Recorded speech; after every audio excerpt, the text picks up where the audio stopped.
Okay, ಇದ್ರ ಬಗ್ಗೆ ಮತ್ತಷ್ಟು ಮಾಹಿತಿಯನ್ನ ಮತ್ತು ಪರಿಸ್ಥಿತಿ ಹೇಗಿದೆ ಅಂತ ಲೈವ್ ಆಗಿ ತೋರಿಸೋ ಕೆಲಸವನ್ನ ನಿಮ್ಮ ಗ್ಯಾರಂಟಿ ನ್ಯೂಸ್ ಮಾಡ್ತಾ ಹೋಗುತ್ತೆ. ಸದ್ಯಕ್ಕೆ ಲೈವ್ ಜಾಯ್ನ್ ಆಗ್ತಾ ಇದ್ದಾರೆ ಚರಣ್. ಇಡೀ ಬೆಂಗಳೂರಿನ ಜನಕ್ಕೆ ಬೇಕಾಗಿರೋದು ಮತ್ತು ಇಡೀ ಮಾಧ್ಯಮದವರಿಗೆ ಬೇಕಾಗಿರೋದು ರಸ್ತೆಯ ಗುಂಡಿಗಳು ಸರಿಯಾಗ್ಲಿ ಅಂತ. ಬಟ್ ರಾಜಕಾರಣಿಗಳಿಗೆ ಮಾತ್ರ ಅದು ಬೇಡ. ಏನಂತಾರೆ, ಎಷ್ಟರ ಮಟ್ಟಿಗೆ ಸರಿಯಾಗಿದೆ ಬೆಂಗಳೂರಿನ ರಸ್ತೆಗಳು, ಅಂದ್ರೆ ಸವಾರರು ಇದ್ರ ಬಗ್ಗೆ ಏನಂತ ಆಕ್ರೋಶ ವ್ಯಕ್ತಪಡಿಸ್ತಾರೆ? ಡೀಟೇಲ್ಸ್ ಕೊಡೋದಾದ್ರೆ ಚರಣ್.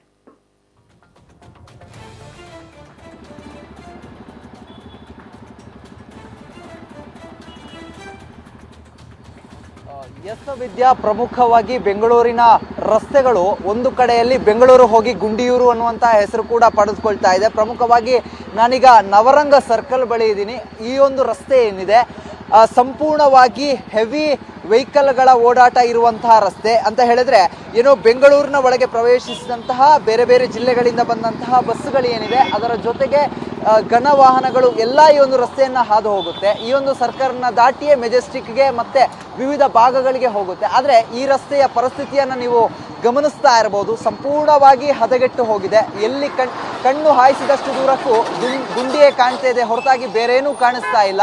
ಇನ್ನು ನಡು ಭಾಗದಲ್ಲೂ ಕೂಡ ಅಪಾಯಕಾರಿ ಗುಂಡಿಗಳು ಕಾಣಿಸ್ತಾ ಇರುವಂಥದ್ದು ಗಮನಿಸ್ತಾ ಇರ್ಬೋದು. ಈ ಒಂದು ರಸ್ತೆ ಗುಂಡಿಗಳಿಂದಾಗಿ ಯಾವ ರೀತಿಯಾಗಿ ಪರದಾಟ ಆಗುತ್ತೆ, ಮತ್ತೆ ಈ ಒಂದು ರಸ್ತೆ ಗುಂಡಿ ಇರೋದ್ರಿಂದಾಗಿ ವಾಹನದ ಸವಾರರ ಒಂದಿಷ್ಟು ಸಂಚಾರ ಏನಿದೆ ಬಹಳ ನಿಧಾನಗತಿ ಆಗುತ್ತೆ. ಇದರಿಂದಾಗಿ ಈ ಒಂದು ರಸ್ತೆಯಲ್ಲಿ ಉದ್ದಗಲಕ್ಕೂ ಟ್ರಾಫಿಕ್ ಆಗುವಂಥದ್ದು ಮತ್ತೆ ಒಂದಿಷ್ಟು ವಾಹನಗಳು ಡಿವೈಡರ್ಗಳಿಗೆ ಗುದ್ದುವಂಥದ್ದು, ಈ ರೀತಿಯಾದಂಥ ಪ್ರಕರಣಗಳು ಕೂಡ ಈ ಹಿಂದೆ ಈ ಒಂದು ರಸ್ತೆಯಲ್ಲಿ ನಡೆದಿರುವಂಥದ್ದು. ಇನ್ನು ಈ ಒಂದು ರಸ್ತೆ ವಿಚಾರವಾಗಿ ಈ ಹಿಂದೆ ಇಲ್ಲಿನ ಸ್ಥಳೀಯರು ಪ್ರತಿಭಟನೆಯನ್ನು ನಡೆಸಿದ್ರು. ಅದಾದ ಬಳಿಕ ಇದಕ್ಕೆ ಒಂದು ಡಾಮರೀಕರಣ ಮಾಡುವಂತಹ ಕೆಲಸವನ್ನು ಕೂಡ ಮಾಡಲಾಗಿತ್ತು. ಆದರೆ ಯಾವ ರೀತಿಯಾದಂತಹ ಪರಿಸ್ಥಿತಿಗೆ ಕಳೆದ 1 ತಿಂಗಳ ಹಿಂದೆ ಡಾಮರೀಕರಣ ಮಾಡಿದಂತಹ ರಸ್ತೆ ಮತ್ತೆ ಅದೇ ಪರಿಸ್ಥಿತಿಗೆ ಬಂದು ತಲುಪಿದೆ.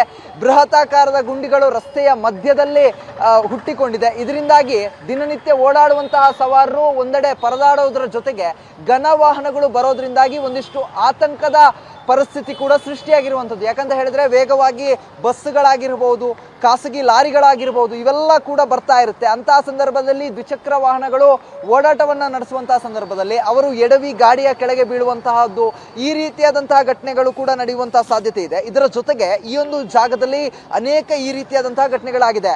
ಏನು 2-3 ದ್ವಿಚಕ್ರ ವಾಹನ ಸವಾರರೇನಿದ್ದಾರೆ ಸ್ಕಿಡ್ ಆಗಿ ಬಿದ್ದಿದ್ದಂತಹ ಪ್ರಕರಣ ಕೂಡ ಈ ಒಂದು ಜಾಗದಲ್ಲಿ ಕಂಡು ಬಂದಿದ್ದಂಥದ್ದು. ಇನ್ನು ಈ ಒಂದು ರಸ್ತೆ ಮಾತ್ರ ಅಲ್ಲ, ಈ ಒಂದು ರಸ್ತೆಯ ಜಂಕ್ಷನ್ ಪಾಯಿಂಟ್ ಏನಿದೆ ಆ ಜಂಕ್ಷನ್ ಪಾಯಿಂಟ್ ನ ಸಂಪೂರ್ಣ 3 ಭಾಗದಲ್ಲೂ ಕೂಡ ರಸ್ತೆ ಗುಂಡಿಗಳು ಉದ್ಭವ ಆಗಿರುವಂಥದ್ದು. ಅಧಿಕಾರಿಗಳು ಒಂದೆಡೆ ಕಣ್ಣು ಮುಚ್ಚಿ ಕೂತಿದ್ದಾರಾ ಅನ್ನುವಂತಹ ಪ್ರಶ್ನೆಗೆ ಇಲ್ಲಿನ ಸ್ಥಳೀಯರು ಕೇಳ್ತಾ ಇರುವಂಥದ್ದು. ಯಾಕಂತ ಹೇಳಿದ್ರೆ ಪ್ರಮುಖವಾಗಿ 4 ಭಾಗದಲ್ಲೂ ಕೂಡ ರಸ್ತೆಗಳು ಗುಂಡಿ ಬಿದ್ದಿದೆ. ಒಂದು ಮೈನ್ ರೋಡಿನ ಜಂಕ್ಷನ್ ಇದು. ಆ ಈ ಒಂದು ಜಂಕ್ಷನ್ ನಲ್ಲೇ 4 ಭಾಗದಲ್ಲಿ ರಸ್ತೆ ಸಂಪೂರ್ಣವಾಗಿ ಕಿತ್ತು ಹೋಗಿದೆ, ಡಾಮರು ಕಿತ್ತು ಹೋಗಿದೆ. ಇದರಿಂದಾಗಿ ಒಂದಿಷ್ಟು ಸವಾರರು ಹೈರಾಣ ಹೋಗಿರುವಂಥದ್ದು. ಯಾಕಂತ ಹೇಳಿದ್ರೆ ದಿನನಿತ್ಯ ಓಡಾಡುವಂತಹ ರಸ್ತೆಯಲ್ಲಿ ಏನು ಈ ಒಂದು ಜಾಗದಲ್ಲಿ ಸಮಸ್ಯೆ ಇದೆಯಲ್ಲ, ಇದರಿಂದಾಗಿ ಏನು ವಾಹನ ಸವಾರಿಗೆ ಸಮಸ್ಯೆ ಆಗ್ತಾ ಇದೆ. ಲೇಡೀಸ್ ಇದ್ದಾರೆ, ಅವ್ರನ್ನ ಮಾತನಾಡಿಸ್ತೀನಿ. ಮೇಡಮ್, ಈಗ ಪ್ರಮುಖವಾಗಿ ರಸ್ತೆ ಗುಂಡಿ ನೀವು ನೋಡ್ತಾ ಇದ್ದೀರಾ, ಬೆಂಗಳೂರು ಸಂಪೂರ್ಣವಾಗಿ ಹದಗೆಟ್ಟು ಹೋಗಿದೆ. ದ್ವಿಚಕ್ರ ವಾಹನದಲ್ಲಿ ಓಡಾಡ್ತಾ ಇರ್ತೀರಾ, ಮಕ್ಕಳನ್ನ ಕರ್ಕೊಂಡು ಹೋಗ್ತಾ ಇರ್ತೀರಾ, ಎಷ್ಟು ಭಯ ಆಗುತ್ತೆ? ಸ್ವಲ್ಪ ತುಂಬ ರಿಸ್ಕ್ ಆಗೇ ಇದೆ, ತುಂಬ ರಿಸ್ಕ್ ಇದೆ. ಈ ಥರ ಓಡಿಸ್ತಾ ಇದ್ರೆ ಎಲ್ಲಿ ಬಿದ್ಬಿಡ್ತೀವಿ ಅಂತ ಭಯ ಆಗ್ತದೆ. ಮೇಡಮ್, ಈ ಒಂದು ರೋಡಲ್ಲಿ ದೊಡ್ಡ ಗಾಡಿಗಳು ಬರ್ತಾ ಇರುತ್ತೆ, ಆವಾಗ ಎಷ್ಟು ಭಯ ಆಗುತ್ತೆ ಮೇಡಮ್? ಸ್ಕಿಡ್ ಆಗುತ್ತೆ, ಹೋಗೋಕ್ಕೆ ಆಗಲ್ಲ ನಮ್ಮಿಂದ. ವೆಯ್ಟ್ ಮಾಡ್ಬೇಕು, ಅಲ್ಲೆಲ್ಲ ತುಂಬ ಹಳ್ಳ ಇದೆ, ಅಲ್ಲಿ ಬೀಳ್ಬೇಕಾದ್ರೆ ಇಳಿಸ್ಬೇಕಾದ್ರೆ ತುಂಬ ಕಷ್ಟ ಆಗ್ತಾಯಿದೆ, ಸ್ವಲ್ಪ ನೋಡಬೇಕು.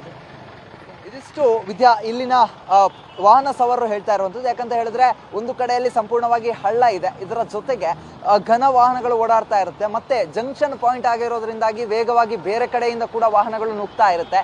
ಇದರಿಂದಾಗಿ ಒಂದಿಷ್ಟು ವಾಹನ ಸವಾರರು ಹೈರಾಣ ಆಗ್ತಾ ಇರುವಂಥದ್ದು. ಒಂದೆಡೆ ಕಳಪೆ ಕಾಮಗಾರಿಯನ್ನ ಮಾಡಿರುವಂತಹ ಪಾಲಿಕೆ ಏನಿದೆ ಅದು ಮಾತ್ರ ಸೈಲೆಂಟ್ ಆಗಿ ಕುಳಿತಿರುವಂಥದ್ದು. ವಿದ್ಯಾ, ಓಕೆ ಚರಣ್, ಧನ್ಯವಾದ ಡೀಟೇಲ್ಸ್ಗೆ. ಇದು ಉದ್ಯೋಗಕ್ಕೆ ಹೋಗೋರಿಗೆ ಸಮಸ್ಯೆ ಆದ್ರೆ ಉದ್ಯೋಗ ಕೊಡೋರ್ಗೂ ಸಮಸ್ಯೆ ಆಗ್ತದೆ ಬೆಂಗಳೂರಿನ ಈ ಪರಿಸ್ಥಿತಿ.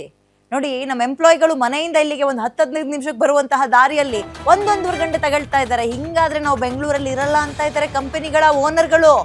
ಬೆಂಗಳೂರಿನ ರಸ್ತೆ ಗುಂಡಿ ಬಗ್ಗೆ ಉದ್ಯಮಿಗಳು ಅಸಮಾಧಾನ ವ್ಯಕ್ತಪಡಿಸ್ತಾ ಇದ್ದಾರೆ. ಮೋಹನ್ ದಾಸ್ ಪೈ, ಕಿರಣ್ ಮಂಜುದಾರ್ ಶಾ ಅಸಮಾಧಾನ ವ್ಯಕ್ತಪಡಿಸ್ತಾ ಇದ್ದಾರೆ. ಟ್ವೀಟ್ ಮೂಲಕ ಡಿಸಿಎಂಗೆ ಟ್ಯಾಗ್ ಮಾಡಿ ತಮ್ಮ ಅಳಲನ್ನ ಅಸಮಾಧಾನವನ್ನು ವ್ಯಕ್ತಪಡಿಸ್ತಾ ಇದ್ದಾರೆ. ಸರ್ಕಾರ ನಡೆಸುವಲ್ಲಿ ವಿಫಲ ಅಂತ ಇದೀಗ ಅಸಮಾಧಾನ ವ್ಯಕ್ತಪಡಿಸ್ತಾ ಇದ್ದು ಬೆಂಗಳೂರಿನ ರಸ್ತೆ ಗುಂಡಿ ಬಗ್ಗೆ ಉದ್ಯಮಿಗಳು ಆಕ್ರೋಶ ಮತ್ತು ಅಸಮಾಧಾನ ವ್ಯಕ್ತಪಡಿಸ್ತಾ ಇದ್ದಾರೆ. ಇದರ ಅರ್ಥ ಏನ್ ಗೊತ್ತಾ? ತುಂಬಾ ಡಿಸಪಾಯಿಂಟ್ ಆಗ್ತಾ ಇದೆ. ನಾವು ಅಂದುಕೊಂಡಂತಹ ವ್ಯವಸ್ಥೆಗಳು ಬೆಂಗಳೂರಿನಲ್ಲಿಲ್ಲ, ನಿಮ್ ಕೈಲಿ ಆಗಲ್ಲ ಬೆಂಗಳೂರನ್ನ ನೋಡ್ಕೊಳಕ್ಕೆ ಅಂದ್ರೆ ಹೇಳಿ, ನಾವೇ ಕಂಪನಿ ತಗೊಂಡು ಬೇರೆ ಕಡೆಗೆ ಶಿಫ್ಟ್ ಮಾಡ್ತೀವಿ ಅಂತ ಇಂಡೈರೆಕ್ಟ್ ಆಗಿ ಹೇಳ್ತಾ ಇದ್ದಾರೆ.